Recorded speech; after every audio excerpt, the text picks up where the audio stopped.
बंगाल का चुनाव सिर्फ सत्ता की लड़ाई नहीं थी, बल्कि नैरेटिव, पहचान और रणनीति की जंग बन चुका था।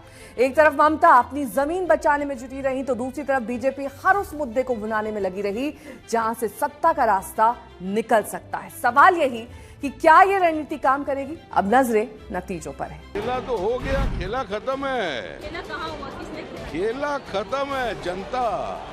ये चुनाव था जनता वर्सेस ममता।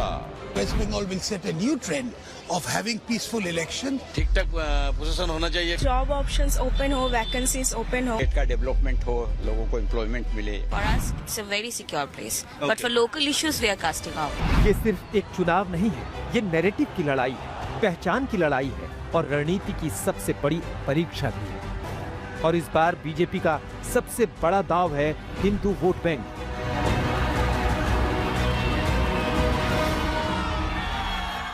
जय हनुमान ज्ञान गुण सागर, जय कपीस तिहु लोक उजागर, राम दूत अतुलित बल धामा, अंजनी पुत्र पवन सुत नामा, महावीर विक्रम बजरंगी, कुमति निवार सुमति के संगी, कंचन वरण विराज सुबेसा, कानन कुंडल कुंचित केसा।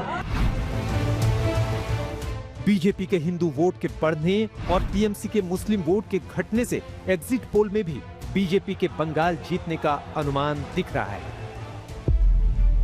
टुडेज चाणक्य का एग्जिट पोल बताता है कि टीएमसी इस बार 71% मुस्लिम वोट पा सकती है, जबकि पिछली बार 75% तक मुस्लिम वोट टीएमसी पाई थी। वहीं बीजेपी के लिए अनुमान है कि SC vote 67%, OBC 61%, SC vote 53% तक पा सकती है।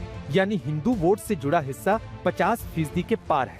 एससी ओबीसी में तो 60% के पार तक बीजेपी पा सकती है।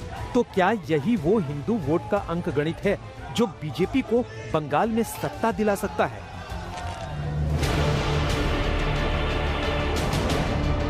बंगाल में राजनीति सिर्फ भाषणों से नहीं चलती, यहाँ थाली भी राजनीति तय करती है।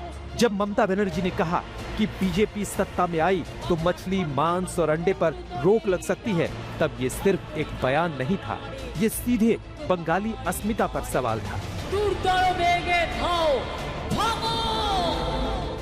মাছ খাবে না, মাংস খাবে না, ডিম খাবে না, তো কি খাবে? মাথা খাবে। बंगाल में माछ भात सिर्फ खाना नहीं, पहचान है। बीजेपी ने इसे समझा और तुरंत नैरेटिव पलट दिया। अनुराग ठाकुर को मछली खाते हुए सबने देखा, मनोज तिवारी को भी सबने देखा और सिर्फ इन दो नेताओं को ही नहीं, कई नेताओं को बंगाल ने सार्वजनिक रूप से मछली खाते हुए देखा। इस वीडियो का संदेश साफ था। का काम कर रहा है हिंदू वोटर को। आपको लग रहा है हिंदू वोटर को डराने का काम कर रहा है। आप मुझे बताइए क्या हो रहा है बंगाल में? धड़ल्ले से गौहत्या होती है। राम, भगवान राम के नाम से चिढ़ है ममता दीदी को। चुनाव में सबसे तीखा मोड़ तब आया जब टीएमसी सांसद साइनी घोष का ये वीडियो वायरल हुआ। अमित शाह और योगी आदित्यनाथ ने इसे काली बनाम काबा की लड़ाई बना दिया। बीजेपी ने रातों रात नारा बदल दिया और उत्तर भारत का जय श्री राम बंगाल में बन गया जय मां काली। बीजेपी ने पार्टी को बंगाल की धार्मिक परंपराओं से जोड़ते हुए ये संदेश दिया कि टीएमसी स्थानीय संस्कृति से हटकर बाहरी पहचान को बढ़ावा दे रही है।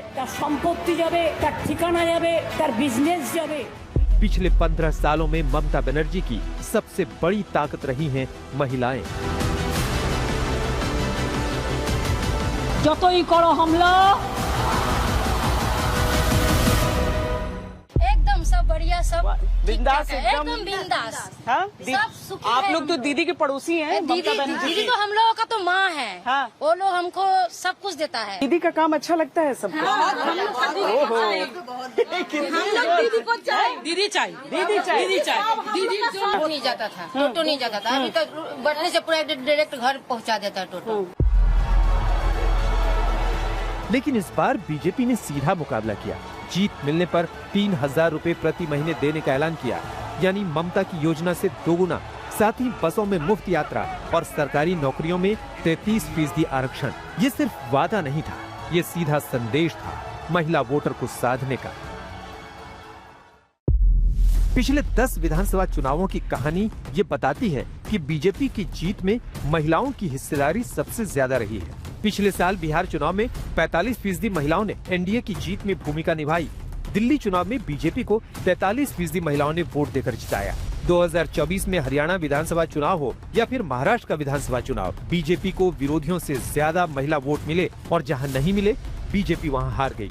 साल 2022 में हिमाचल प्रदेश, साल 2023 में कर्नाटक में महिला वोट कम मिले और बीजेपी हार गई।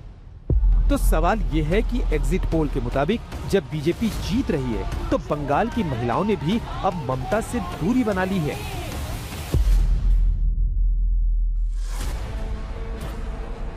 चुनाव से पहले एसआईआर यानी स्पेशल इंटेंसिव रिवीजन हुआ और करीब 91 लाख वोटर्स के नाम हटे। कुल वोटर्स घटकर 7 करोड़ 66 लाख से 6 करोड़ 75 लाख हो गए। बीजेपी ने इसे शुद्धिकरण अभियान बताया, जबकि टीएमसी ने इसे लोकतंत्र पर हमला बताया। আমি যোদ্ধা হই, মা বোনেরা আমার সহযোদ্ধা আর ভাইরা মা বোনদের পাহারাদার। 610। अच्छा, हमको बताया गया था कि 300 के करीब, लेकिन 610 तो ये तो एक ही बूथ से 610 नाम कट गया। आपका क्या, आप लोग का आधार कार्ड है? आधार कार्ड है, पैन कार्ड है, पासपोर्ट है, जन्म सर्टिफिकेट है, एडमिट है, हाँ। सब कुछ है। जन्म कहाँ का है आपका? यहाँ का, इधर का ही है, तब भी काट दिया है। हाँ, मेरा माँ को भी काट दिया, वो 2002 का है, 1995 का भी है, उसका भी काट दिया। आधार है आपके पास अभी? मोबाइल में है। मोबाइल दिखाई ना। अच्छा, आपका आधार कार्ड है, जन्म का डेट भी सब कुछ लिखा हुआ है, पासपोर्ट भी है। पासपोर्ट भी आपके पास, पर वो आपको डिलीट कर दिया है। 600। मेरे परिवार में 5 लोगों को डिलीट किया। अच्छा, आप लोग का है वोट? हाँ, वोट डिलीट कर दिया। डिलीट कर दिया। और बाकी आधार कार्ड सब था? सब अच्छे, आधार कार्ड, वोटर कार्ड सब আছে। तब सबका, आप लोग सबका? হ্যাঁ, सबका। सब ले, सबका। দুজনের আছে, শ্বশুর শাশুড়ি, তা বাদ বাকি सब। 2026 का बंगाल चुनाव कई स्तरों पर लड़ा गया। थाली, धर्म, महिला, सुरक्षा, डेटा और बूथ मैनेजमेंट पर। एग्जिट पोल के मुताबिक पूरे चुनाव में ममता बनर्जी अपनी पकड़ बचाने में जुटी रही और भारतीय जनता पार्टी पूरे चुनाव में हर उस दरार को तलाशती रही जहां से सत्ता का रास्ता बन सके।